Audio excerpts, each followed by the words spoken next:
तो चलिए स्टूडेंट, लेकर आए हूँ एक और वीडियो जिसके अंदर आज हम डिस्कस करेंगे आरबीएसई बोर्ड का हाफ ईयरली एग्जामिनेशन 2023-24 का साइंस का पेपर क्लास 10th स्टूडेंट के लिए। ठीक है, तो इस पर्टिकुलर पेपर का मैं कंप्लीट सॉल्यूशन दूंगा। अब जो सीबीएसई बोर्ड के स्टूडेंट्स हैं वो भी इस वीडियो को देख सकते हैं क्योंकि उनके लिए भी सेम सिलेबस रहता है। हाँ, पैटर्न जरूर आपका क्वेश्चन पेपर का अलग होगा, बट क्वेश्चन इसी टाइप के पूछे जाते हैं। तो मैं सजेस्ट करूंगा कि जो भी स्टूडेंट इसको देख रहा है क्लास 10th का, वो इस वीडियो को कंप्लीट देखे। ठीक है, अब देखिए स्टार्ट करते हैं। सेक्शन ए के अंदर सबसे पहले यहाँ पर मल्टीपल टाइप क्वेश्चंस दे रखे हैं। पहला क्वेश्चन आपको पूछा गया था, following reaction is an example of, और ये वाली जो है वो रिएक्शन है, ये कौन सी रिएक्शन होगी आपकी। तो क्वेश्चन आपका आ रखा है थर्मिट प्रोसेस से, इंपॉर्टेंट थी, एग्जाम में आने की उम्मीद थी और क्वेश्चन आया भी है। आंसर होगा डिस्प्लेसमेंट रिएक्शन। ठीक है, क्यों होगा? क्योंकि इसके अंदर हम जानते हैं कि एल्यूमिनियम जो है एक मोर रिएक्टिव एलिमेंट है एज कंपेयर टू आयरन, तो ये इसको डिस्प्लेस कर देगा और डिस्प्लेसमेंट रिएक्शन होगी, जो कि आंसर ऑप्शन नंबर बी आपका सही होगा। इसके बाद में सेकंड क्वेश्चन की अगर मैं बात करूं तो इसमें पूछा है solution reacts with crushed egg shell to give a gas that turns lime water milky, the solution contains। अब देखो यहाँ पर पूरी रिएक्शन की डायरेक्ट कुछ भी नहीं बता रखा, केवल आपको दो चीजों का हिंट दे रखा है। एक तो ये दे रखा है कि एक गैस बनेगी जो लाइम वाटर को मिल्की कर देगी, तो जाहिर सी बात है लाइम वाटर को मिल्की करने वाली गैस होती है कार्बन डाइऑक्साइड। और क्रस्ड एग शेल की बात कर रखी है, यानी कि कहीं ना कहीं यहाँ पर कैल्शियम क्लोराइड कार्बोनेट की बात हो रही है, क्योंकि क्रस्ड एग शेल के अंदर कैल्शियम कार्बोनेट पाया जाता है। अब आपको यह बताना है कि कैल्शियम कार्बोनेट किस एसिड के साथ में रिएक्शन करेगा कि कार्बन डाइऑक्साइड गैस बनेगी। तो यहां पर आप देख सकते हो, इस तरफ मैंने ये आंसर शीट लिख रखी है। ठीक है, तो इसका ऑप्शन नंबर आपका होगा बी HCl, और जो रिएक्शन होगी इसके अंदर केमिकल रिएक्शन, वो मैंने यहां पर कंप्लीट आपको दिखा रखी है। उसके बाद में क्वेश्चन नंबर 3 के अंदर आपसे पूछा है द वैलेंसी ऑफ कार्बन। ये शायद मेरे को इस पेपर का सबसे सिंपल क्वेश्चन लगा। कार्बन जो है एक टेट्रावैलेंट एलिमेंट है, तो इसकी वैलेंसी हो जाएगी 4, ऑप्शन डी इसका आंसर होगा। फिर अगला क्वेश्चन है dioptre is the unit of. Dioptre किसकी यूनिट होती है? तो हम सब जानते हैं, option C power of lens होती है ये। ठीक है, उसके बाद में पांचवा क्वेश्चन है filament of a bulb is made up of. जो बल्ब का फिलामेंट है वो किससे बना होता है? तो आयरन है, टंगस्टन है, कॉपर है और गोल्ड है, तो इसमें टंगस्टन से वो बना हुआ होता है। इसके बाद में पूछा है आपसे the human I forms an image of an object at its. Human आई के अंदर जो आपकी इमेज फॉर्म होती है वो कौन सी जगह पर होती है? तो सब जानते हैं, ऑप्शन नंबर डी इसके अंदर सही होगा, रेटिना के ऊपर होती है। इसके बाद में आता है हम who is the father of heredity. Heredity and evolution का जो चैप्टर, उससे क्वेश्चन है, तो इसके अंदर ऑप्शन होगा बी, जॉर्ज मेंडल जो है उसको फादर ऑफ हेरिडिटी के नाम से भी जाना जाता है। इसके बाद में क्वेश्चन नंबर 8 है the autotrophic mode of nutrition requires. तो ऑटोट्रोपिक मोड ऑफ न्यूट्रिशन बेटा हम सब जानते हैं कि प्लांट्स के अंदर जो है ऑटोट्रोपिक मोड ऑफ न्यूट्रिशन होता है। वैसे मल्टीपल मोड ऑफ न्यूट्रिशन होते हैं, जैसे कि आपका पैरासिटिक मोड हो गया, उसके अलावा आपका होलोजोइक न्यूट्रिशन हो गया। इनमें जो ऑटोट्रोपिक मोड ऑफ न्यूट्रिशन होता है उसके अंदर कौन कौन सी चीजें रिक्वायर्ड है प्लांट्स के पास में? तो प्लांट्स हम जानते हैं सब की फोटोसिंथेसिस करते हैं, और फोटोसिंथेसिस में carbon dioxide, water, sunlight and chlorophyll, ये सारे के सारे ऑप्शन काम में आते हैं। तो ऑप्शन होगा हमारा ऑल ऑफ द अबो। इसके बाद में question number 9 the gap between two neuron is called. दो न्यूरॉन्स जो होते हैं कभी भी फिजिकली कांटेक्ट में नहीं रहते, उनके बीच में छोटा सा एक गैप होता है, उस गैप को क्या कहा जाता है? तो इसके अंदर आपका ऑप्शन हो जाएगा ऑप्शन बी साइनेप्स। ठीक है, तो इस तरीके के आपके कोई क्वेश्चन पेपर आया था। कंटिन्यू करते हैं आगे क्वेश्चन नंबर 10 में। क्वेश्चन नंबर 10 के अंदर आपसे पूछा है which of the following is not a part of female reproductive system in human being. इनमें से कौन सा फीमेल रिप्रोडक्टिव सिस्टम का पार्ट नहीं है? तो ऑप्शन नंबर सी वास डिफेंस जो है वो आपका मेल रिप्रोडक्टिव का सिस्टम का पार्ट होता है। हम सब जानते हैं कि जो टेस्टिस हैं वहां से स्पर्म जो है इस वास डिफेंस के थ्रू ही यूरेथ्रा पेनिस तक पहुंचता है। ठीक है, तो ये वाला जो है आपका ऑप्शन हो जाएगा ऑप्शन नंबर सी वास डिफेंस। उसके बाद में सेकंड क्वेश्चन के अंदर फिल इन द ब्लैंक्स दे रखे हैं, जिसमें फर्स्ट क्वेश्चन है the direction of magnetic field around the current carrying conductor is determined by. तो कौन से रूल के अकॉर्डिंग, कौन से थंब रूल के अकॉर्डिंग मैग्नेटिक फील्ड की डायरेक्शन को डिटरमाइन किया जाता है किसी करंट कैरिंग कंडक्टर के अंदर? तो ये आता है बेटा जी आपका मैक्सवेल का राइट हैंड थंब रूल, तो इसका आंसर हो जाएगा Maxwell's right hand thumb rule से हम मैग्नेटिक फील्ड की डायरेक्शन को आइडेंटिफाई करते हैं। सेकंड क्वेश्चन आपसे पूछा है danger signal light are blank in colour. कैसी सिग्नल की लाइट होती है? तो रेड कलर की होती है। ये भी अगेन एक सिंपल क्वेश्चन है पेपर का। इसके बाद में थर्ड क्वेश्चन आपसे पूछा है a pencil partly immerse in water appears to be bend due to the. कौन से इफेक्ट के कारण जो पानी में डूबी हुई पेंसिल होती है वो हमें थोड़ा सा बेंड हुई नजर आती है? तो इसके अंदर हम जानते हैं कि रिफ्रैक्शन फिनोमिनन के कारण जो है वो पेंसिल थोड़ी सी बैंड हमें नजर आती है। उसके बाद में फोर्थ क्वेश्चन है the formation of sperm take place in. Formation कहाँ होता है स्पर्म का? तो इसके अंदर आप टेस्टिस लिख सकते हैं। ठीक है, उसके बाद में फिफ्थ क्वेश्चन में पूछा है the saliva contains an enzyme called salivary. उस एंजाइम का नाम बताना है जो कि आपका बक्कल कैविटी के अंदर, और जिसको हम ओरल कैविटी के नाम से भी जानते हैं, माउथ के अंदर सिक्रेट होता है। तो उसका पूरा नाम होता है सैलिवेरी अमाइलस। उसके बाद में the human heart is a part of system that is related to, human heart एक ऐसे सिस्टम का पार्ट है जिसे कहा जाता है, तो देखो ह्यूमन हार्ट जो है वो सर्कुलेटरी सिस्टम का एक पार्ट होता है, तो इसका आंसर हो जाएगा सर्कुलेटरी सिस्टम। उसके बाद में अगला क्वेश्चन है question number 7, growth hormone is secreted by the blank gland. तो हमारे सिलेबस के अंदर मल्टीपल एंडोक्राइन ग्लैंड्स दे रखी है, लगभग 10 ग्लैंड्स हमारे दे रखी है, उसमें से ग्रोथ हार्मोन कौन सी ग्लैंड सिक्रेट करती है, तो सब जानते हैं it is the pituitary gland that secrete growth hormone, ठीक है, and also called masters gland, ठीक है। उसके बाद में question number 8, compounds contain carbon carbon single bond are called.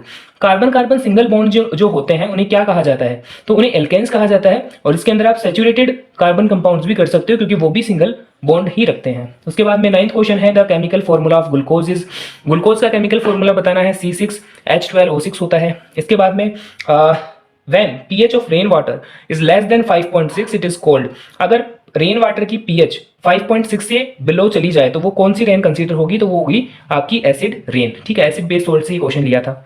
उसके बाद में अब जो थर्ड क्वेश्चन है वो इसमें पूछा है मैच द फॉलोइंग के अंदर, तो इसके अंदर आपका इस तरफ तो आपका दे रखा है फंक्शनल ग्रुप्स, और उसके बाद में सामने की तरफ आपको उनके सिंबल्स बता रखे हैं कि कौन सा फंक्शनल ग्रुप का कैसा सिंबल होता है। तो इस वाले क्वेश्चन को मैं सीधा यहाँ पर बता देता हूँ, ये जो मेरी आंसर शीट मैंने तैयार कर रखी है, देखिए जो आपका एल्कोहल है उसका सिंबल होता है बॉन्ड OH, उसके बाद में एल्डिहाइड का ये सिंबल है, कीटोन का ये सिंबल है, कार्बोक्सिलिक एसिड का ये वाला सिंबल होता है। अब ये वाली चीज अपने एनसीईआरटी के अंदर एक बॉक्स के अंदर टेबल के अंदर भी दे रखी है, तो वहां से भी आप इसको पूरा जो है देख सकते हो। इसके बाद में इसी क्वेश्चन का जो बी पार्ट है उसमें आपको एक और मैच द फॉलोइंग दे रखे हैं, बट इस बार यहाँ पर प्लांट हॉर्मोन्स की बात करी गई है। पहले कॉलम में प्लांट हॉर्मोन्स लिखे हुए हैं और सामने वाले कॉलम में उनके फंक्शन लिखे हुए हैं, जैसे कि ऑक्सीन क्या काम करता है, साइटोकिनिन क्या काम करता है, जिबरलिन और एब्सिसिक एसिड क्या क्या काम करते हैं। तो इसका भी मैच द फॉलोइंग के अंदर आपका आंसर यहाँ से आप देख सकते हो, इसका आंसर हो जाएगा ऑक्सीन जो है वो रेस्पॉन्सिबल है प्लांट ग्रोथ के लिए, हाइट को बढ़ाने के लिए, and synthesize at the shoot tips, जो ग्रोइंग एरिया होते हैं वहां पर ये आपको देखने को मिलता है। साइटोकिनिन अगेन एक ग्रोथ प्रमोटर हार्मोन है जो कि आपका सेल डिवीजन के अंदर हेल्प करता है। जिबरलिन जो है ये भी अगेन एक ग्रोथ प्रमोटिंग हार्मोन है जो फ्लावरिंग को प्रमोट करता है। एब्सिसिक एसिड जो है वो एक ग्रोथ इनहिबिटर है, ग्रोथ को वो रोकता है, और ये रेस्पॉन्सिबल है विल्टनिंग ऑफ लीव्स के लिए। तो इसका मैच द फॉलोइंग का आंसर हो जाएगा यहाँ से, ठीक है। अब हम आगे चलते हैं क्वेश्चन नंबर 4 के ऊपर। तो क्वेश्चन नंबर 4 के अंदर आपसे पूछा है, ये क्वेश्चन अब चालू हो जाते हैं very short answer type question यहाँ से। तो पहला क्वेश्चन है कि name a device that helps to maintain potential difference across a conductor. एक ऐसे डिवाइस का नाम बताना है जो पोटेंशियल डिफरेंस को मेंटेन करने के काम में आती है किसी भी सर्किट के अंदर। तो बेटा जी इसका आंसर आपका हो जाएगा बैटरी या फिर सेल, ठीक है। ये क्वेश्चन एज इट इज आपका एनसीईआरटी से लिया हुआ है, और काफी सारे क्वेश्चन ऐसे आए हैं इस पेपर में जो आपका सीधा एनसीईआरटी से जो है लिए गए हैं। फिर अगला क्वेश्चन अगर हम बात करें, which mirror is used by the dentist to check the teeth of the patients. जो आपके डेंटिस्ट होते हैं वो कौन से टाइप का मिरर यूज लेते हैं, तो इसमें आंसर हो जाएगा आपका कॉन्केव मिरर। उसके बाद में आगे है आपका कि which gland of human body is found both as endocrine and exocrine gland. अपनी ह्यूमन बॉडी के अंदर वो कौन सी ग्लैंड है जिसके अंदर हम उसे एंडोक्राइन और एक्सोक्राइन दोनों टाइप की ग्लैंड कंसीडर कर सकते हैं, यानी कि जो मिक्स्ड ग्लैंड की कैटेगरी में आती है। तो बेटा जी इसके अंदर आपका मल्टीपल ग्लैंड्स होती हैं, वैसे पेनक्रियाज जो है वो मोस्ट कॉमन आंसर रहता है बच्चों का, तो मैंने यहाँ पर पेनक्रियाज लिख रखा है, वरना टेस्टिस हो गई आपकी और ओवेरीज हो गई, ये भी सारी आपकी मिक्स ग्लैंड के अंदर ही हम कंसीडर करते हैं, ठीक है। इसके बाद में चलते हैं हम क्वेश्चन नंबर 6 पे। 6 के अंदर आपसे पूछा है what is pepsin and what is its function. Pepsin क्या है और उसका आपका फंक्शन बताना है। अब यहां से मैंने इसका आंसर यहां लिख रखा है। अब दिक्कत यह है कि जरूरी नहीं है आप जो आंसर लिख करके आए हो पेपर में वो वर्ड टू वर्ड ऐसा ही हो जैसा मैं आपको बताने वाला हूं, ठीक है। तो इसमें आप ये मत सोच लेना कि अगर मेरा आंसर और आपका आंसर मैच नहीं करा तो आपका आंसर गलत है या मेरा आंसर गलत है। इसमें वर्ड चेंज हो सकते हैं, बट आपका जो अर्थ है आंसर का, जो मीनिंग है वो सेम निकलना चाहिए, बाकी कोई दिक्कत नहीं है। तो देखो यहाँ पर क्वेश्चन में पूछा था कि पेप्सिन क्या है और उसका आपको फंक्शन बताना था, तो आंसर मैंने ये लिखा कि pepsin is a protein digestive enzyme secreted in stomach by gastric gland. सब जानते हैं कि अपना जो स्टमक है उसकी वॉल्स के ऊपर गैस्ट्रिक ग्लैंड लगी होती है, और गैस्ट्रिक ग्लैंड जो है वो HCl सिक्रेट करती है। HCl के साथ में वो पेप्सिन और आपका म्यूकस भी सिक्रेट करती है। अब इसमें से जो पेप्सिन है पर्टिकुलर वो आपका प्रोटीन डाइजेशन करने के लिए रेस्पॉन्सिबल माना जाता है, और आपका पार्शियल डाइजेशन यही करता है प्रोटीन का स्टमक के अंदर, ठीक है। तो हमने पेप्सिन के बारे में बता दिया कि पेप्सिन है क्या और ये क्या काम करता है, हमने ये भी बता दिया। उसके बाद में अगला क्वेश्चन आपसे पूछा है what is the common name of compound CaOCl2। Again NCERT का सीधा सा इंटरनल क्वेश्चन यहाँ पर पूछा गया है, CaOCl2 का नाम आपको बताना है। तो ये आपका बेटा जी क्या होता है, ब्लीचिंग पाउडर इसका कॉमन नेम होता है। उसके बाद में अगला क्वेश्चन है, write the following chemical equation by equation in the balanced form.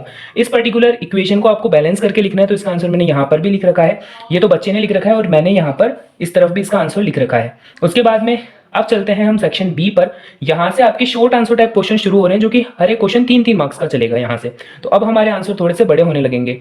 सबसे पहला क्वेश्चन है, इसमें एक न्यूमेरिकल दे रखा है इलेक्ट्रिसिटी चैप्टर से। तो इसके अंदर सीधा सा दे रखा था कि पावर आपको बता रखी थी बल्ब की 100 वॉट है और एक दिन में वो 10 घंटे चलता है और आपको 30 दिन के लिए फिर उसकी कॉस्ट निकालनी थी। अगर 1 यूनिट की कॉस्ट आपके 4 रुपीज पर यूनिट बैठती है तो फिर 30 दिनों के लिए इस पर्टिकुलर बल्ब की आपको कॉस्ट निकालनी थी। तो इसका आंसर पूरा आप वीडियो को पॉज करके यहां से पूरा आंसर चेक कर सकते हो। लास्ट में आपका मेन जो आंसर आएगा वो आएगा 120 रुपीज फॉर 30 डेज। ठीक है, तो ये यहां से आप वीडियो को पॉज करके चेक कर सकते हो, जिन भी बच्चों ने पेपर दिया है और वो पर्टिकुलर सॉल्यूशन इसका देखना चाह रहे थे। अब मैं चलता हूं अगले क्वेश्चन पे। अगला क्वेश्चन है कि why a normal eye is not able to see clearly the object placed close than 25 centimetre. इस पर्टिकुलर क्वेश्चन में आपसे ये पूछा है कि क्यों हमारी आंखें 25 सेंटीमीटर से पास की चीजों को अच्छे से देख नहीं सकती। तो बेटा जी एक बात हम सब जानते हैं कि हमारी आंखों की एक रेंज होती है, विजन रेंज होती है, जिसमें नियर पॉइंट होता है और फार पॉइंट होता है। नियर पॉइंट हम कंसीडर करते हैं 25 सेंटीमीटर और फार पॉइंट हमारा होता है इनफाइनाइट। क्वेश्चन ये पूछा है कि 25 सेंटीमीटर से पास अगर कोई चीज हम देखना चाह रहे हैं तो वो दिखाई क्यों नहीं देती। तो इसका आंसर मैंने लिख रखा है इस तरफ। तो इस क्वेश्चन का आपको आंसर यहाँ पर वीडियो को पॉज करके रीड करना होगा। एक बार मैं कर देता हूँ read. The eye is not able to decrease the focal length beyond a limit. और वो पर्टिकुलर लिमिट कितनी है, 25 सेंटीमीटर, जिसको हम नियर पॉइंट के नाम से भी जानते हैं। Beyond this limit eye lens can not focus on the object and give a blurred image on retina. इसमें ये लिखा हुआ है कि हमारी आंखें जो लेंस रखती है वो लेंस सिलेरी मसल्स से कनेक्ट रहता है और सिलेरी मसल्स की एक पर्टिकुलर लिमिट है कि वो सिलेरी मसल्स हमारी लेंस के फोकल लेंथ को एक पर्टिकुलर लिमिट तक ही सेट कर सकती है और वो लिमिट है 25 सेंटीमीटर फॉर नियर पॉइंट। अब अगर इससे पास अगर हम कोई चीज देखेंगे तो हमारा लेंस उस इमेज, इस ऑब्जेक्ट को फोकस नहीं करेगा और रेटिना पर एक ब्लर्ड इमेज बनेगी जो हमें क्लियरली डिस्टिंक्टली विजिबल नहीं होगी। तो ये पर्टिकुलर इसका रीजन है कि हमारी आंखों की एक नियर पॉइंट की लिमिट है जो कि सिलेरी मसल्स की लिमिटेशन है। ठीक है, अब चलते हैं हम अगले क्वेश्चन के ऊपर। अगर जल्दी हो रहा है तो वीडियो को पॉज करके आप इन आंसर्स को नोट कर सकते हो। ठीक है, उसके बाद में हम चलते हैं अगले क्वेश्चन पे जो कि आपसे पूछा है question number 7, draw a label diagram of longitudinal section of flower. तो फ्लावर का आपको लॉन्गिट्यूडनल सेक्शन बनाना है। एनसीईआरटी के अंदर भी पिक्चर गिवन है, यहाँ पर भी मैंने एक अच्छी सी पिक्चर बना रखी है जो तो आप एनसीईआरटी से भी देख ही सकते हो। अगले क्वेश्चन पे बढ़ते हैं, question number 8, what is the role of acid in our stomach. हमारे स्टमक में एसिड का क्या काम है। और यहाँ पर कौन से एसिड की बात हो रही है, HCl एसिड की, जो गैस्ट्रिक ग्लैंड जो है वो बनाती है, उस एसिड की स्टमक में क्या रोल है। तो यहाँ पर मैंने इसका आंसर लिख रखा है role of acid in our stomach. तो मैं सीधा बता देता हूँ, इसको आप रीड कर सकते हो पॉज करके वीडियो को। बाकी सीधा इसका आंसर ये होगा कि जो एसिड है वो 2 काम करता है मेनली। एक तो जो भी हमने खाना खाया है उस पूरे कंटेंट को वो एसिडिफाई कर देगा, यानी कि उसको एसिड में कन्वर्ट कर देगा, एसिडिक नेचर में वो कन्वर्ट कर देगा। अब आप पूछोगे कि सर एसिडिक नेचर में कन्वर्ट करने की क्या जरूरत पड़ी। तो इसका आंसर ये होगा कि जो बाद में पेप्सिन सीक्रेट होगा, जो कि एक प्रोटीन डाइजेस्टिव एंजाइम है, वो पेप्सिन वर्क तभी कर पाएगा जब आपका फूड पूरा एसिडिक होगा। तो प्रोटीन एंजाइम को वर्क करने के लिए एक एसिडिक मीडियम की रिक्वायरमेंट होती है और वो एसिडिक मीडियम बनता है HCl के कारण। और दूसरा इसका बेनिफिट है कि जो भी गलती से भी अगर फूड पार्टिकल में कोई छोटे बहुत जर्म्स चले गए तो उस जर्म्स को वो किल कर देता है, फूड को एक तरीके से डिसइंफेक्ट करता है। कौन, आपका HCl। तो ये 2 काम आपको यहां से लिखने हैं। इसका पूरा आंसर आप वीडियो को पॉज करके नोट कर लेना। अगले क्वेश्चन पे बढ़ते हैं। अगले क्वेश्चन में पूछा है how does binary fission differ from multiple fission. तो इसमें आपको डिफरेंशिएट करना है बाइनरी और मल्टीपल फिजन को। तो ये भी मैंने यहाँ पर आपको लिख करके दे दिया। अब इसको मैं रीड नहीं करवाऊंगा। बाइनरी फिजन सबको पता है, इसमें जो आपका पेरेंट सेल होगा उसके 2 टुकड़े हो जाएंगे और मल्टीपल फिजन के अंदर पेरेंट सेल के मल्टीपल टुकड़े हो जाएंगे। इसके अलावा भी कुछ पॉइंट्स हैं जो आप यहाँ से वीडियो को पॉज करके नोट डाउन कर सकते हो। ठीक है, आधा आंसर उस तरफ था और 3 पॉइंट मैंने अपने आंसर में लिखे हैं क्योंकि 3 नंबर का क्वेश्चन है। तो 3 पॉइंट मैंने आंसर में लिखे हैं, लास्ट एग्जांपल अमीबा और एग्जांपल प्लाज्मोडियम। तो 3 पॉइंट के मैंने आंसर बनाए हैं। क्वेश्चन नंबर 10 की बात करते हैं, what is the role of decomposer in our ecosystem. Ecosystem में डिकम्पोजर्स का क्या रोल है। तो सब जानते हैं कि डिकम्पोजर्स जो हैं वो आपके एनवायरनमेंट को क्लीन करने के काम में आते हैं। अब हमारे आंसर को लिखा कैसे जाएगा वो आप इसको पॉज करके पूरा रीड कर लेना। अगला क्वेश्चन है draw the structure of the following compounds. Chapter 4 से क्वेश्चन आया है। एथेनोइक एसिड और बुटेनॉन का आपको स्ट्रक्चर बनाना है। तो ये दोनों आप स्ट्रक्चर यहाँ पर गिवन देख रहे हो, यहाँ से आप नोट डाउन कर लेना और मैच कर लेना कि स्कूल में आप क्या लिख करके आए हो पेपर में। सेक्शन सी स्टार्ट करते हैं। सेक्शन सी के अंदर है लॉन्ग आंसर टाइप क्वेश्चन। पहला क्वेश्चन है what do you mean by precipitation reaction and give example. NCERT का सीधा एक्सरसाइज का क्वेश्चन है, ये पेज नंबर 16 पर जाकर के देखोगे तो वहां पर आपको मिल भी जाएगा। एक्सरसाइज से क्वेश्चन पूछा और क्वेश्चन में ये पूछा कि प्रेसिपिटेशन रिएक्शन क्या होती है, एग्जांपल सहित जो है आपको बताना है। तो इसके अंदर एग्जाम देखो, प्रेसिपिटेशन की डेफिनेशन मैंने यहां लिख रखी है और एग्जांपल मैंने यहां लिख रखा है। ठीक है, अब मैं बार बार वही बात आपको रिपीट नहीं करूंगा कि वीडियो को पॉज करो और आंसर चेक करो, वीडियो को पॉज करो और आंसर चेक करो। बस ये जो है सॉल्यूशन आप कंप्लीट यहां से देख सकते हो पूरे पेपर का। अगला क्वेश्चन में चलता हूं। Identify the substance that are oxidized in substance that are reduced in the following reaction. और नीचे ए और बी दो रिएक्शन आपको दे रखी है, जिसमें सिंपल है रेडॉक्स रिएक्शन के टॉपिक से सवाल है। ऑक्सीडाइज्ड और रिड्यूस्ड एलिमेंट को, रिड्यूस सब्सटेंस को आपको आइडेंटिफाई करना है। तो मैंने यहां पर लिख दिया कि पहले वाले में हाइड्रोजन और दूसरे वाले में सोडियम, ये तो दोनों होंगे ऑक्सीडाइज। ठीक है, और रिड्यूस के अंदर अगर पहले वाले में तो होगा कॉपर ऑक्साइड और दूसरे वाले में ऑक्सीजन, ये दोनों चीजें होगी आपकी रिड्यूस सब्सटेंस। ठीक है, फिर अगले क्वेश्चन में चलते हैं। अगला क्वेश्चन पूछा है oil and fat containing food items are flashed with nitrogen why. जो ऑयल और फैट कंटेनिंग फूड्स होते हैं उसमें नाइट्रोजन भरी जाती है, क्यों। पहले चैप्टर का रेनेसिडिटी जो टॉपिक है, चैप्टर के एंड में छोटा सा एक टॉपिक है रेनेसिडिटी, वहां से ये क्वेश्चन आया है और ये भी आपका एनसीईआरटी का ही सवाल है, पेज नंबर 16 का ही। ठीक है, तो इसका आंसर हम कैसे लिखेंगे, इसका आंसर हम लिखेंगे जो मैंने यहां दे रखा है, शायद फ्रेम में आ रहा होगा, कैमरे की फ्रेम में ये सारा आंसर आ रहा है। वीडियो को पॉज करके आप यहां से नोट डाउन कर लेना। फिर चलते हैं हम आगे।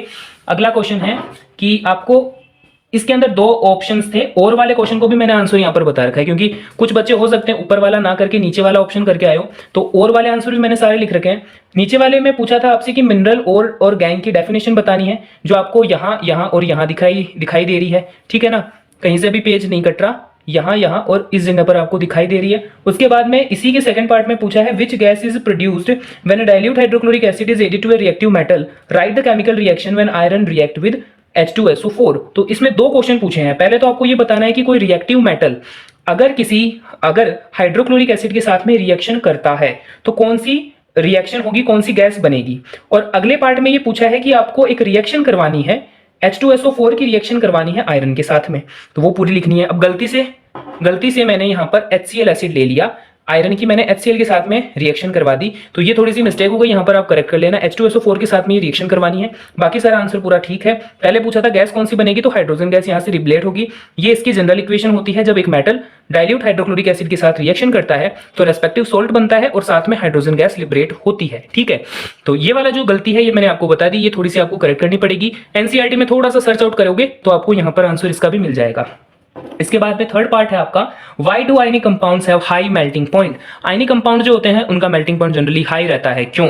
तो इसके पीछे का रीजन ये होता है कि जो आपके आयनिक कंपाउंड्स होते हैं उनमें एटम्स के बीच में strong electrostatic force of attraction जो है वो लग रहा होता है, जो कि इतना स्ट्रॉन्ग रहता है कि कम हीट भी उसको तोड़ नहीं पाती। तो अगर आपको किसी आयनिक कंपाउंड को मेल्ट करना है तो आपको काफी ज्यादा अमाउंट में उसे हीट अप करना पड़ेगा, काफी ज्यादा टेम्परेचर पर उसे लेकर के जाना पड़ेगा। क्यों, क्योंकि आपका इलेक्ट्रोस्टैटिक फोर्स जो है वो जो बाइंड करके रखता है एटम्स को वो काफी स्ट्रॉन्ग होता है। ठीक है, अब बात करते हैं क्वेश्चन नंबर 13 की। क्वेश्चन नंबर 13 में आपसे पहले तो पूछा है कि एक सर्किट डायग्राम दे रखा है जहां पर एक रेजिस्टेंस लगा रखा है सीरीज में और 3 रेजिस्टेंस लगा रखे हैं पैरेलल में। ठीक है, तो पैरेलल और सीरीज कनेक्शन का कंबाइंड वाला ये क्वेश्चन है, अच्छा क्वेश्चन है। टोटल रेजिस्टेंस फाइंड करना था और करंट फ्लो फाइंड करना था सर्किट का। तो कैसे करेंगे, सबसे पहले तो हम जो पैरेलल में तीनों रेजिस्टेंस है इन तीनों का टोटल रेजिस्टेंस हम निकाल लेंगे। पैरेलल में जो फॉर्मूला लगता है वो लगता है आपका 1/R is equal to 1/R1 plus 1/R2 plus 1/R3, ये वाला फॉर्मूला लगता है यहाँ पर। ठीक है, तो इस फॉर्मूले को लगा करके हम सबसे पहले तो इन तीनों का नेट रेजिस्टेंस निकाल लेंगे, जो हमारा आएगा 1 ओम के बराबर। इसके बाद में अब हम देखेंगे कि ये जो सीरीज में जो कनेक्शन है 4 ओम का रेजिस्टेंस है वो इन तीनों के कनेक्शन के साथ सीरीज में है, तो 4 ओम प्लस 1 ओम ये दोनों एक दूसरे के रेस्पेक्ट में सीरीज कनेक्शन में हो जाएंगे। और सीरीज कनेक्शन के अंदर आपका फॉर्मूला लगता है R equivalent is equal to R1 plus R2 plus R3 plus R4, ये वाला फॉर्मूला लगता है। तो इस फॉर्मूले को लगा करके हम इनको दोनों को ऐड करेंगे तो हमारा नेट रेजिस्टेंस निकलेगा सर्किट का 5 ओम। तो ऐसा करके जो ए पार्ट है उसका आंसर हो जाएगा आपका टोटल 5 ओम। ये करेक्ट कर लेना, चेक कर लेना कि आप जो करके आए हो स्कूल में वो यही करके आए हो क्या। इसके बाद में बी जो पार्ट था उसके अंदर हमको करंट भी निकालना था कि टोटल करंट कितना है। तो करंट का फॉर्मूला होता है हमारा I equal to V upon R from Ohm's law, और जहां पर V क्या है टोटल पोटेंशियल डिफरेंस और R क्या है total resistance. Total potential difference आपको 6 वोल्ट दे रखा, टोटल रेजिस्टेंस अभी हमने कैलकुलेट करा 5 ओम। तो इसको सॉल्व करेंगे तो आपका आंसर आएगा 1.2 एम्पियर, जो कि आपका रिक्वायर्ड आंसर होगा। इसके बाद में जो आपका पार्ट सेकंड है क्वेश्चन का, उसमें आपसे पूछा था what is Ohm's law. Ohm's law को आपको डिफाइन करना है, इसकी डेफिनेशन बतानी है, और ये भी आपका काफी कॉमन क्वेश्चन रहता है, सारे टीचर इसको इंपॉर्टेंट मार्क करवा देते हैं। तो इसका स्टेटमेंट यहां से लेके यहां तक का इसका स्टेटमेंट है, और आप ऐसे भी दिखा सकते हो V is directly proportional to I, और जब प्रोपोर्शनलिटी का सिंबल हटाएंगे तो ये इक्वेशन बन जाएगी V इक्वल टू IR। ठीक है, वहां पर R जो है वो रेजिस्टेंस को डिनोट करता है। थर्ड पार्ट जो है इसमें ये पूछा है कि what is the name of 2 safety measures commonly used in electric circuit and appliances. तो ऐसे 2 सेफ्टी मेजर्स का आपको नाम बताना था, जनरली हम सर्किट और अप्लायंसेस को सुरक्षित रखने के लिए, सर्किट को सेफ रखने के लिए यूज में लेते हैं। तो इसमें आज हो जाएंगे आपकी इलेक्ट्रिकल फ्यूज एंड अर्थिंग। ये 2 जो चीजें हैं ये हम जनरली यूज में लेते हैं। इसके भी पार्ट में एक और क्वेश्चन है कि what is the law of reflection with the help of diagram. तो आपको लॉ ऑफ रिफ्लेक्शन लिखने हैं और डायग्राम के साथ बताना है। तो लॉ ऑफ रिफ्लेक्शन यहाँ पर आपको लिखे हुए दिख जाएंगे, और ये जो है आपको डायग्राम दिख जाएगा। वीडियो को पॉज करके पूरा आंसर यहाँ से आप नोट कर सकते हो। एनसीईआरटी में भी ये जो लॉ है ये गिवन है। ठीक है, इसके बाद में अब हम चलते हैं अगले वाले साइड में, जिसमें क्वेश्चन नंबर इसी क्वेश्चन का आपको सेकंड पार्ट पूछा है। इसमें आपको बताना था कि which type of mirror is used in the following situation में पहली सिचुएशन दे रखी है कार के जो हेडलाइट्स होती हैं वहां कौन सा मिरर लगा हुआ होता है, और दूसरे में पूछा है rear view mirror for of a vehicle. तो यहाँ पर मैंने लिख दिया कि कॉनकेव मिरर और कॉन्वेक्स मिरर, शायद फ्रेम में नहीं आया ये, यहाँ से देखो कि हेडलाइट ऑफ कार में लगा हुआ रहता है आपका कॉनकेव मिरर, और रियर व्यू मिरर में आपका लगा हुआ रहता है आपका कॉन्वेक्स मिरर। ठीक है, फिर जो थर्ड पार्ट है इसी का, उसमें एक न्यूमेरिकल आपको दे रखा है, ऑब्जेक्ट डिस्टेंस गिवन है, फोकल लेंथ गिवन है। सिंपली आपको क्या करना है, पोजीशन फाइंड करनी है और आपका नेचर ऑफ इमेज फाइंड करनी है। तो ये पूरा न्यूमेरिकल आप यहां से लेकर के एंड तक का देख सकते हो। अब इसका मेन आंसर मैं आपको बता देता हूं। आपका जो इमेज का पोजीशन है, V की जो वैल्यू है वो प्लस का 6 सेंटीमीटर आएगी। अगर आपके सबके यही आ रही है तो आपका आंसर सही है, कोई दिक्कत नहीं है, पूरे में से पूरे मार्क्स मिल जाएंगे। नेचर आपको बताना था, तो पोजीशन तो हम देखेंगे। देखो अब यहां पर ध्यान रखना कि 6 सेंटीमीटर हमारा इमेज का पोजीशन आया है, और हमारे फोकल लेंथ दे रखी है ऊपर कितनी, 15 की। तो एक बात यहां से क्लियर हुई कि हमारी जो इमेज बनेगी वो पोल और फोकस के बीच में बनेगी कहीं पर। ठीक है, और नेचर कैसा होगा उसका, वर्चुअल होगा और इरेक्ट होगा। अब वर्चुअल होगा ये हमें बात कैसे पता चली, वर्चुअल वाली बात ऐसे पता चली कि जो हमारे V की वैल्यू आई थी वो पॉजिटिव आई थी। जो पॉजिटिव साइन होता है ये इंडिकेट करता है कि इमेज हमारी बिहाइंड द मिरर बनेगी, और अगर आपकी इमेज बिहाइंड द मिरर बन रही है तो डेफिनेटली वो वर्चुअल ही होगी। और फिर रही दूसरी बात इरेक्ट और इन्वर्टेड की, तो एक बात आप दिमाग में बैठा लो कि अगर वर्चुअल है ना तो वर्चुअल के साथ हमेशा इरेक्ट ही इमेज बनेगी, इन्वर्टेड इमेज रियल के साथ में बनती है। ठीक है, तो इस तरीके से हमने ये पूरा क्वेश्चन न्यूमेरिकल जो है वो सॉल्व किया। फिर चलते हैं हमारे क्वेश्चन नंबर 14 के ऊपर। क्वेश्चन नंबर 14 के अंदर देखो फर्स्ट पार्ट में आपसे पूछा है what are the advantage of sexual reproduction over asexual reproduction. Asexual के कंपैरिजन में सेक्सुअल रिप्रोडक्शन की आपको एडवांटेज बतानी थी, तो इसका आंसर आपको मिलेगा यहां से। ठीक है, ये मैंने लिख रखा है 1 2 3 3 पॉइंट्स में इसका आंसर लिख रखा है। क्वेश्चन 2 ही नंबर का है बट मैंने 3 पॉइंट डाले हैं ताकि कोई भी चांस नहीं रहे आपके नंबर कटने के। सेकंड पार्ट जो है इसका रीड करते हैं, what write any 3 difference between pollination and fertilization. तो पॉलिनेशन फर्टिलाइजेशन के बीच में कोई भी 3 डिफरेंस बताने थे, यहां पर भी मैंने 3 नहीं 4 डिफरेंस बता रखे हैं। वीडियो को पॉज करना और अपने आंसर में ये वाले पॉइंट जो है मिला लेना। हो सकता है कि आप किसी दूसरे पॉइंट में लिख करके आए हो, मेरे पॉइंट आपके मैच नहीं कर रहे हो, तो वो दिक्कत नहीं है, बट जिन बच्चों को सॉल्यूशन चाहिए था पेपर का वो इन पॉइंट्स को कंसीडर कर सकता है फॉर योर मेन एग्जामिनेशन। ठीक है, क्योंकि कई बार होता है ना कि आपका जो हाफ ईयरली का पेपर है वहीं से मेन एग्जाम में भी क्वेश्चन आ जाता है, और मान लो कि यही क्वेश्चन आ गया तो इसका आंसर आप यहां से अच्छे से प्रिपेयर कर लेना। फिर आगे चलते हैं हम पार्ट 3 पे। Write the name of the structure that provide nutrition from the mother's blood to the foetus. अच्छा, हम जानते हैं कि फोइटस जो है, अनबॉर्न बेबी जो है, वो न्यूट्रिशन कहां से गेन करेगा मदर बॉडी के अंदर से, उस स्ट्रक्चर का नाम बताना है। तो उस स्ट्रक्चर का नाम होता है प्लेसेंटा। ये अपने एनसीईआरटी की बुक के अंदर भी गिवन है, मेंशन है। प्लेसेंटा वो चीज है जहां से सारा की सारा न्यूट्रिशन अनबॉर्न बेबी के अंदर जाता है मदर्स बॉडी से। ठीक है, और बाकी इसका पूरा डिटेल्ड आंसर यहां से आप नोट कर सकते हो वीडियो को पॉज करके। ये वाला पूरा इसका डिटेल्ड आंसर हो जाएगा 1 नंबर के लिए, सॉरी ये 1 नंबर का क्वेश्चन है तो इतना आंसर सफिशिएंट है 1 नंबर के हिसाब से। उसके बाद में 14th क्वेश्चन में भी ऑप्शंस में और है, नीचे वाला है part first, right one example of phototropism, geotropism, hydrotropism and chemotropism. तो ये बेटा जी आपको याद आ रहा होगा, तो प्लांट के अंदर दो टाइप के मूवमेंट होते हैं, nastic movement and tropic movement, जिनमें से ये जो दे रखे हैं ये ट्रॉपिक मूवमेंट से क्वेश्चन आया है और आपको ये बताना है कि इन सब ट्रॉपिक मूवमेंट के एग्जाम्पल बताने हैं आपको। तो मैंने यहाँ पर पूरा आंसर लिख रखा है कि फोटोट्रोपिज्म के अंदर स्टैम्प जो है टुवर्ड्स द सन मूव कर जाता है, जियोट्रोपिज्म का है, हाइड्रोट्रोपिज्म का है, कीमोट्रोपिज्म का है। इस पूरे का आंसर आप यहाँ से जो है नोट डाउन कर सकते हो। अब इसके अंदर देखो मैं डिटेल सॉल्यूशन नहीं दे, मतलब ये मैं आपको एक्सप्लेन नहीं कर रहा हूँ कि इसका आंसर यही क्यों हुआ या फिर इसका क्या रीजन हुआ, ये सिंपली एक सॉल्यूशन मैं दे रहा हूँ आपको। इन केस अगर आपको लगता है कि किसी पर्टिकुलर क्वेश्चन को आपको एक्सप्लेन करने की जरूरत है तो रेस्पेक्टिव वीडियो के कमेंट बॉक्स में आप उस क्वेश्चन को मेंशन कर दो। आने वाली वीडियो के अंदर किसी ना किसी वीडियो के अंदर मैं आपको पूरा उस टॉपिक को एक्सप्लेन कर दूंगा, ठीक है। अगले क्वेश्चन पे बढ़ते हैं। Which signal will get disturbed in case of spinal cord injury? Control and coordination से क्वेश्चन है, अच्छा क्वेश्चन है क्योंकि ऐसा क्वेश्चन पूछा जाने की उम्मीद भी थी और पूछा जा भी सकता है। स्पाइनल कोड इंजरी अगर आपके हो जाए तो कौन सा सिग्नल डिस्टर्ब होगा? तो जाहिर सी बात है जो सिग्नल स्पाइनल कोड से ट्रैवल करेगा वो सबसे पहले डिस्टर्ब होगा। और स्पाइनल कोड से हम जानते हैं कि इलेक्ट्रिकल इंपल्स जो है वो ट्रांसफर करते हैं मोटर नर्व और सेंसरी नर्व के थ्रू।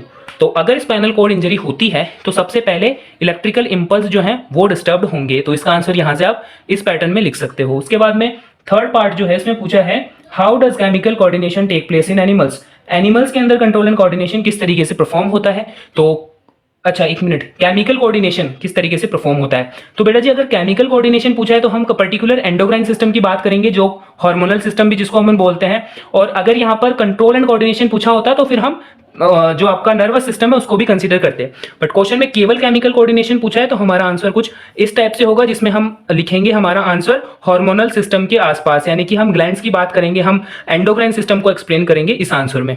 उसके बाद में अगला क्वेश्चन आता है क्वेश्चन नंबर 15, जो कि आपका पेपर का लास्ट क्वेश्चन था। पहले पार्ट में पूछा है write the name of the gland related to alimentary canal in human and write two functions of bile juice. तो देखो यहां पर आपको क्या करना है, यहां पर आपको सबसे पहले एलिमेंट्री कैनाल जिसको डाइजेस्टिव सिस्टम भी बोला जाता है उसमें कौन कौन सी ग्लैंड्स लगी होती है उनको आपको एक्सप्लेन करना था। तो मैंने इसको सारे के सारे को एक्सप्लेन कर दिया। देखो आपके डाइजेस्टिव सिस्टम में इतनी सारी ग्लैंड लगी होती है। सैलिवरी ग्लैंड जो कि माउथ में होती है, सलाइवा या फिर सैलिवरी अमाइलस को सिक्रेट करती है, जो कि क्या करता है आपका कार्बोहाइड्रेट को पार्शियली डाइजेस्ट करता है। उसके बाद में गैस्ट्रिक ग्लैंड जो कि स्टमक की वॉल्स में लगी हुई होती है, 3 टाइप के एंजाइम से निकालता है जिसमें HCl, पेप्सिन और म्यूकस है।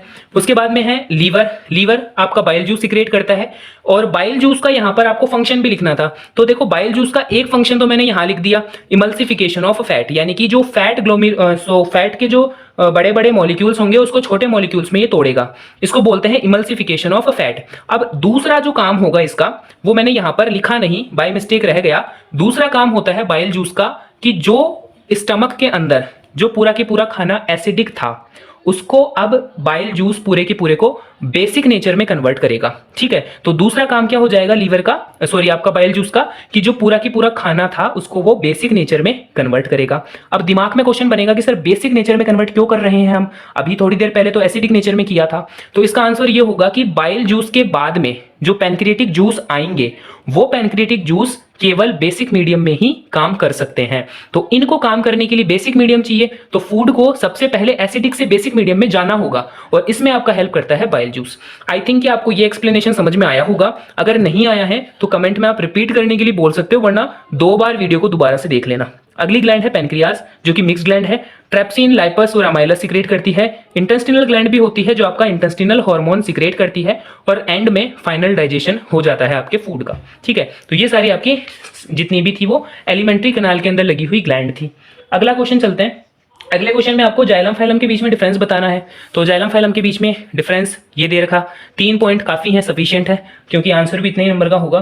तो ये यहां से आप नोट कर सकते हो। उससे अगले क्वेश्चन में आपको नेफ्रॉन का डायग्राम बनाना है। तो ये जो है, अब यहां पर मैं बोलूंगा कि अगर जो बच्चा एनसीईआरटी को फॉलो कर रहा है, जिसने एनसीईआरटी में जो डायग्राम है उसकी प्रैक्टिस अच्छे से कर रखी है, तो बेटा जी इस डायग्राम को मत देखो। आपने एनसीईआरटी में जो बनाया वो वेल एंड गुड है, बट अगर वो डायग्राम आपको हार्ड लगता है या फिर वो आपसे बनता नहीं है तो इस वाले डायग्राम का आप एक बार स्क्रीनशॉट ले लो और ये वाला डायग्राम आप बना करके आ सकते हो। 100% करेक्ट है। नाम भी सारे के सारे वही हैं, कोई दूसरा नाम नहीं है, अलग नाम नहीं है। एक बार आप शांति से इसको वीडियो को पॉज करके पढ़ोगे तो सारा डायग्राम आपको समझ में आ जाएगा।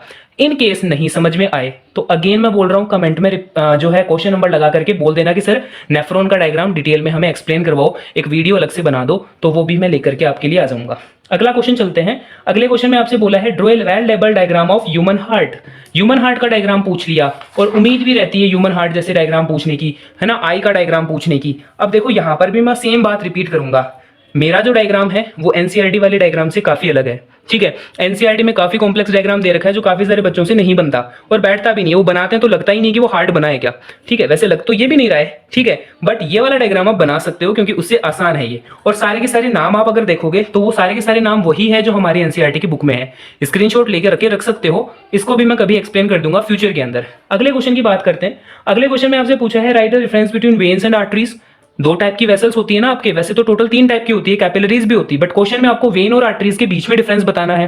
तो यहां पर मैंने 5 पॉइंट के अंदर पूरा आपको डिफरेंस बता रखा है वेन और आर्टरी के अंदर, ठीक है। तो ये वाले आंसर आप यहां से नोट डाउन कर सकते हो। अगेन मैं बोलूंगा कि आप अपनी तरफ से भी कोई पॉइंट ऐड कर सकते हो, जरूरी नहीं है कि आपको यही लिखना है या फिर यही आपने लिखा हो, बट ये जो शॉर्ट पॉइंट मुझे लगे और मुझे लगा कि स्टूडेंट्स को अच्छे से याद हो जाएंगे, वो मैंने पॉइंट यहां पर कंसीडर करे, ठीक है। अब पेपर का last question, What is the blood and its which component helps in the gaseous transport। यहां पर पूछा है कि ब्लड क्या है और gaseous transport के अंदर ब्लड का कौन सा कंपोनेंट रेस्पॉन्सिबल माना गया है। तो यहां पर ब्लड की मैंने डेफिनेशन लिख रखी है और बाद में आप सब जानते हो कि हीमोग्लोबिन जो कि रेड ब्लड सेल में रहता है, रेड कलर के लिए रेस्पॉन्सिबल माना जाता है और आपका गेशियस एक्सचेंज के लिए भी इसी को रेस्पॉन्सिबल माना जाता है। तो इसका आंसर होगा फिर ये, ठीक है। अब ये था बेटा जी आपका पूरा की पूरा पेपर का डिटेल्ड एनालिसिस, डिटेल्ड सॉल्यूशन, जो कि आपका कितने नंबर का पेपर था, ये 70 मार्क्स का पेपर था। और ये पेपर हुआ था आपका कल और मैं वीडियो लेकर के आ रहा हूं अगले दिन शाम को। आप जब भी देख रहे हो बट इस वीडियो को आप कंसीडर कर सकते हो। और एंड में एक इंपॉर्टेंट बात कि इस पूरे एक्सप्लेनेशन की पीडीएफ मैंने डिस्क्रिप्शन के अंदर लगा देनी है, अभी नहीं बट कुछ देर के अंदर मैं लगा दूंगा, ऐड कर दूंगा। तो ये पूरा जो पेपर था उसका सॉल्यूशन आपको पीडीएफ फॉर्मेट के अंदर डिस्क्रिप्शन के अंदर लिंक है, वहां पर जाओगे तो डाउनलोड करने का ऑप्शन सीधा मिल जाएगा। बट डाउनलोड करने की एक शर्त है, अगर आप पेपर को डाउनलोड करते हो तो आपको वीडियो को लाइक करना पड़ेगा, वीडियो को अपने फ्रेंड्स के साथ में शेयर भी करना पड़ेगा और चैनल को सब्सक्राइब भी करना पड़ेगा। ये 3 आप काम कर लो ना, उसके बाद में आप पीडीएफ को डाउनलोड करना। आई होप स्टूडेंट की सारी वीडियो आपको अच्छे से समझ में आई होगी। जानता हूं कि आधे घंटे की वीडियो बनी क्योंकि पेपर लंबा था, पेपर 2.5 घंटे का था, मैंने आधे घंटे में सॉल्व कराया आपको। बट अपकमिंग वीडियोस के अंदर हो सकता है कि दूसरे सब्जेक्ट की भी पेपर लेकर के आ जाऊं। तो अगर आपको इंटरेस्ट आ रहा है ऐसी वीडियो के अंदर तो चैनल को जरूर सब्सक्राइब करें। थैंक यू, मिलता हूं आपको नेक्स्ट वीडियो के अंदर।